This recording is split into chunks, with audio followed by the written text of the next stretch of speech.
Bonjour, bonsoir, c'est selon. Ça met du temps pour avoir les vidéos, j'ai dû les refaire parce que, comme je l'ai dit sur le groupe, je n'arrivais pas à les poster. J'espère que cette fois-ci, vous allez pouvoir en bénéficier. Alors, le thème dont on avait commencé à parler, c'était comment obtenir le mariage sans être obligé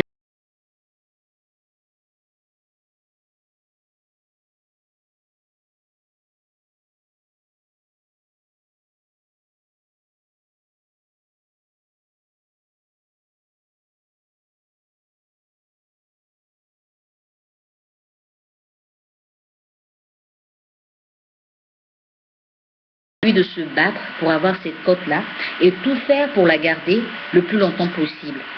Ça voudrait dire que logiquement, ce sont les hommes qui devraient nous courir après pour nous demander le mariage. Mais on constate que généralement, en Afrique en tout cas, ce sont les femmes qui demandent le mariage, qui disent voilà, ça fait 7-8 ans on est ensemble, je ne connais pas mes parents, je ne connais pas tes parents, ou tu as fait la dot, on a des enfants, mais je veux le mariage civil, parce qu'après quand tu seras plus là, qu'est-ce qui va se passer avec les enfants et tout. Logiquement, on ne devrait même pas en parler. Ça devait se faire de façon tellement simple. Mais il y a beaucoup de choses qui entrent en ligne de compte. La première des choses, c'est la spiritualité. Est-ce qu'on est sûr d'être en harmonie avec Dieu? Est-ce que nous faisons ce que Dieu nous demande de faire? Quelle que soit notre religion, chrétienne ou musulmane, nous devons avoir une ligne de conduite pour plaire à Dieu d'abord avant de plaire à un homme.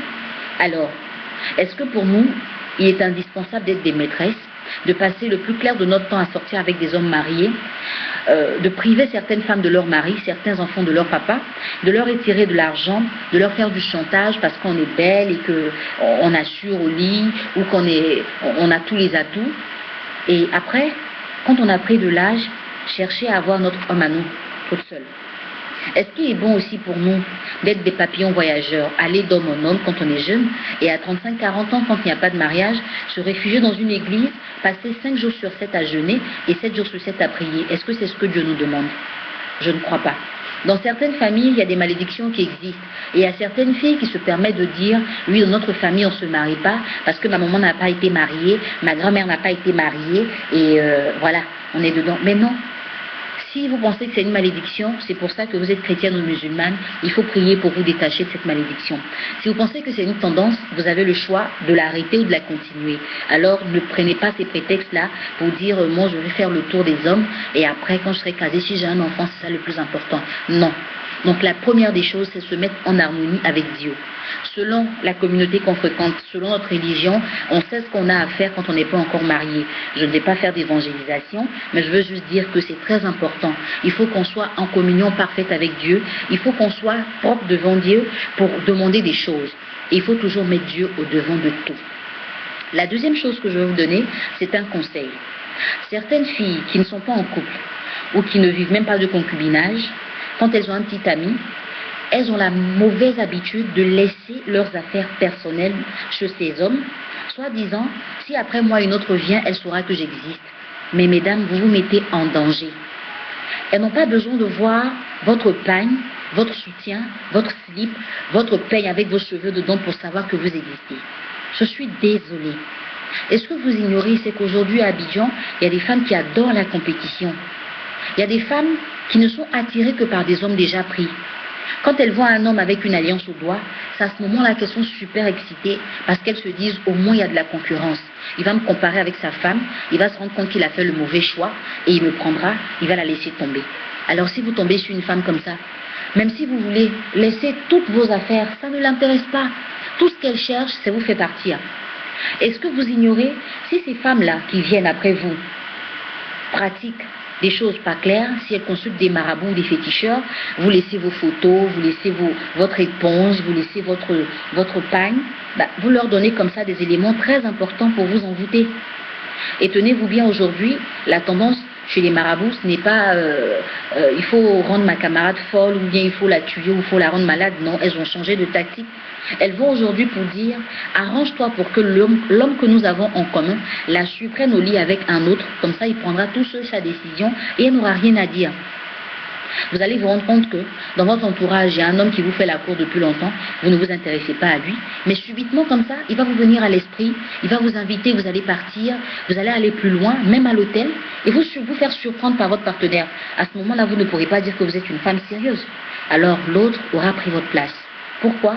Parce que non seulement vous lui avez laissé des affaires personnelles, mais vous lui avez montré qu'elle a le droit et elle a le pouvoir sur vous. Soyez sereine et ayez de l'assurance. Une femme qui n'a pas d'assurance, une femme qui n'est pas sereine, ce n'est plus une femme. Faites très attention, ne laissez pas vos affaires dans des maisons que vous n'habitez pas. Et surtout, si vous venez dans ces maisons-là une fois en passant, c'est très dangereux. Pour certaines femmes qui peut-être ont leur partenaire à l'intérieur du pays ou même l'inverse, vous êtes obligé de garder quelques affaires pour ne pas toujours partir avec de gros sacs. Arrangez-vous pour les garder très loin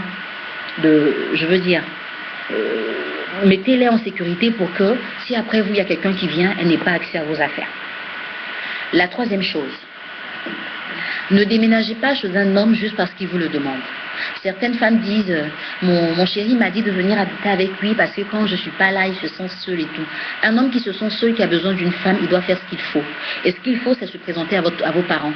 Vous ne pouvez pas être la petite amie d'un gars et aller déménager chez lui juste parce qu'il vous l'a demandé. Un homme responsable ne vous demandera pas de venir vivre chez lui tant qu'il n'aura pas vu vos parents. Et même s'ils le font, mes camarades, mes chéris, mes copines, évitez. Parce que après le cococo, il y a la dot. Après la dot, il y a le mariage civil. Après le mariage civil, il y a le mariage religieux. Alors, entre le cococo et le mariage civil, il y a encore l'étape de la dot. Si vous vous donnez trop facilement, il n'a plus de pression. Quand il rentre, vous êtes là. Quand il sort, vous êtes là. Et dans cette période-là, à force de vivre avec lui, vous allez contracter une grossesse. Vous n'allez pas... vous n'allez pas ôter la vie à votre bébé juste parce que vous n'êtes pas encore marié. Donc voilà, vous avez un enfant. Après un deuxième vient, ça fait 7-8 ans de concubinage et il n'y a rien. Il va trouver le prétexte, je n'ai pas d'argent, c'est trop compliqué, j'ai tel problème, je suis ci, j'ai cela. Mais juste parce que vous êtes déjà venu sans qu'il n'ait fait ce qu'il a à faire.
Ce n'est pas ses intentions.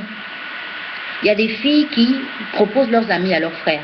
Ça marche. Elles se disent peut-être que ça ne va pas durer. C'est juste comme ça. Donc quand le frère est très impliqué dans la relation, qui met sa petite amie à l'aise, elles deviennent jalouses. Elles veulent que la fille parte, alors elles vont faire tout ce qu'il faut pour vous séparer.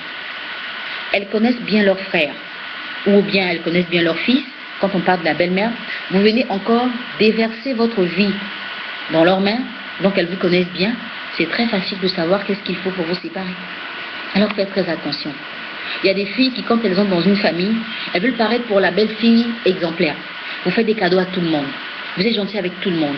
Quand il y a des enfants dans cette famille, vous les prenez comme des œufs. Mais est-ce que vous êtes sûr d'aller jusqu'au bout? Parce qu'en Afrique, on ne retient jamais ce que vous faites de bien, mais on n'oublie jamais ce que vous faites de mal. Quand vous allez arrêter, ou quand vous n'aurez plus les moyens de continuer, on dira, ah ouais, quand elle est venue au départ, elle jouait les filles bien, aujourd'hui là, voilà. Et c'est ces personnes qui vont tenter de vous mettre les bâtons dans les roues. Vous n'imaginez pas à quel point, juste pour vous séparer. Alors soyez très prudente, même si vous avez fait 50 ans avec cette famille-là, soyez prudente. Comprenez que on ne peut pas faire confiance entièrement à un être humain. Et soyez sur vos gardes. Alors les filles, c'est pas terminé, on va encore en parler. Même pour l'instant, je lance cet extrait pour voir si vous allez le recevoir. Et on reviendra pour parler de la suite parce qu'il y a encore beaucoup à dire.